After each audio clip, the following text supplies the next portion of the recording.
দর্শক যুক্ত আছেন মানবজমিনের পেজে। এই মুহূর্তে দাঁড়িয়ে আছি ঢাকার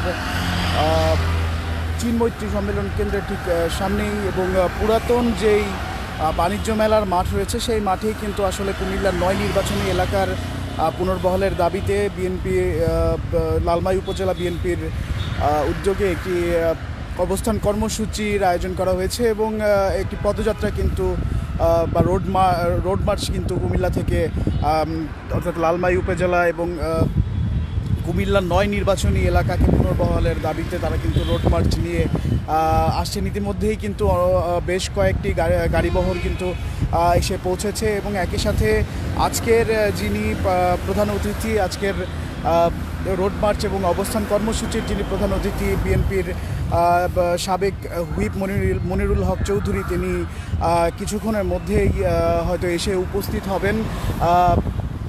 এই মুহূর্তে দেখতে পাচ্ছেন যে আসলে যেই অবস্থান কর্মসূচির যেই জায়গাটি, সেই জায়গাটিতে কিন্তু এক এক করেই কিন্তু আসলে যে রোড মার্চের গাড়ি রয়েছে সেই গাড়ি কিন্তু আসছে, এবং এসে কিন্তু সেই স্থানটিতে কিন্তু সেই গাড়িগুলো প্রবেশ করছে, এবং সেখান থেকে তাদের নেতাকর্মীরা কিন্তু সমাবেশ স্থলে কিন্তু তারা যাচ্ছেন। দর্শক, ঠিক চীন মৈত্রী সম্মেলন কেন্দ্রের সংলগ্ন যে রাস্তাটি রয়েছে সেই রাস্তাটিতে দাঁড়িয়ে আছে, এবং ইতিমধ্যেই কিন্তু অসংখ্য গাড়ি কিন্তু ইতিমধ্যে চলে এসেছে।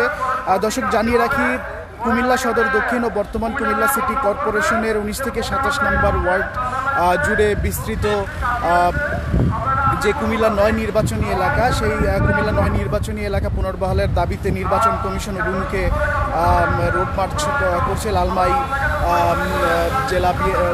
লালমাই উপজেলা বিএনপির নেতাকর্মীরা। এবং একই সাথে দর্শক, জানিয়ে রাখি যে আজকে রোড মার্চে কিন্তু ঐক্য সংহতি পরিষদ এবং কুমিল্লা বাঁচাও মঞ্চ, এই দুইটির উদ্যোগে কিন্তু আজকের যে রোড মার্চটি, সেই রোড মার্চটি আয়োজন করা হয়েছে। দর্শক,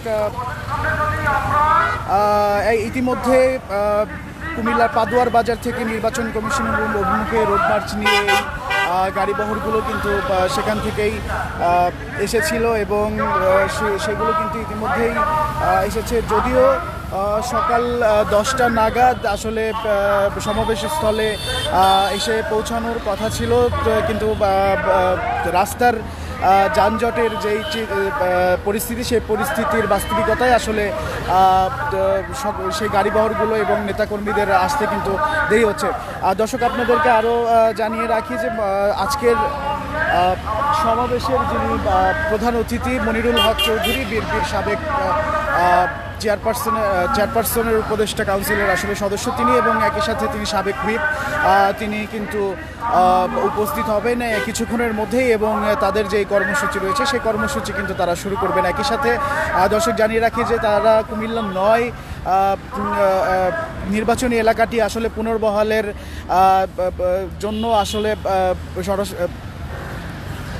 সরাসরি তারা তাদের প্রতিনিধি দল মারফত আসলে একটি স্মারকলিপি প্রদানের কর্মসূচিও তারা করবেন। দর্শক, এর আগে আপনাদেরকে আরও একটু জানিয়ে রাখি যে মনিরুল হক চৌধুরী তিনি কিন্তু অভিযোগ করেছিলেন যে 2008 সালে কুমিল্লা ৯ আসনকে অন্যায়ভাবে পৃথক করা হয়েছিল, এবং 2014 সালে হাইকোর্টের রায় স্থগিত করে ক্ষমতার অপব্যবহার করা হয়েছিল। নতুন নির্বাচন কমিশনারের কাছে দ্রুত সমাধানের দাবি জানিয়েছিলেন তিনি। 2014 সালে কুমিল্লা ৯ নির্বাচনী এলাকা নিয়ে হাইকোর্ট কিন্তু রায় দিয়েছিল, এবং সাবেক মন্ত্রী লোটাস কামাল ক্ষমতার অপব্যবহার করে সেই রায় কিন্তু স্থগিত করেছিলেন, এমনটি অভিযোগ করেছেন মনিরুল হক চৌধুরী। এতে করে কিন্তু আসলে কুমিল্লা দক্ষিণ অঞ্চল পৃথক করা হয়েছে, এবং নতুন নির্বাচন কমিশনের কাছে এই বিষয়ে আসলে সিদ্ধান্ত চাচ্ছেন যারা রয়েছেন সংশ্লিষ্ট তারা। দর্শক, আপনাদেরকে আরও জানিয়ে রাখি যে 1986 সালে কুমিল্লার 12টি আসন ছিল, সেখান থেকে একটি আসন কিন্তু কমিয়ে ফেলা হয়েছে। বৃহত্তর সদর দক্ষিণকে 3 ভাগে ভাগ করা হয়েছে, এবং দক্ষিণ রয়েছে কুমিল্লা, সেই কুমিল্লা দক্ষিণকে আসলে বরুড়ার সাথে সমন্বিত করা হয়েছে, এবং একই সাথে লাকসামকে নাঙ্গলকোটের সাথে সমন্বয় করা হয়েছে। কুমিল্লা থেকে ঢাকা রোড মার্চ অবস্থান কর্মসূচি মনিরুল হক চৌধুরী কিন্তু আরো বলেছিলেন যে 2008 সালে সাবেক নির্বাচন কমিশনার কুমিল্লা নয় আসনকে বিএনপি নির্বাচনী এলাকা হয় অন্যায়ভাবে পৃথক করেছেন এবং আসলে তিনি এক সময় কিন্তু এই বিষয়ে কিন্তু অভিযোগ করেছিলেন যে আসলে বিএনপিকে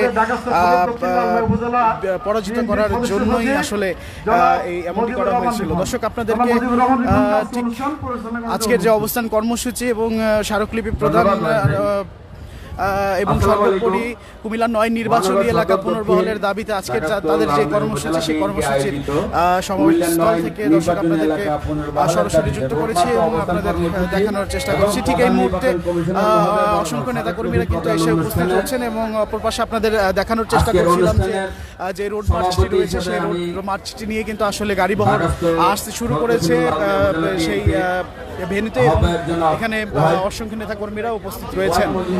দর্শক প্রধান অতিথি জনাব মনিরুল হক চৌধুরী তিনি কিছুক্ষণের মধ্যে এসে পৌঁছবেন।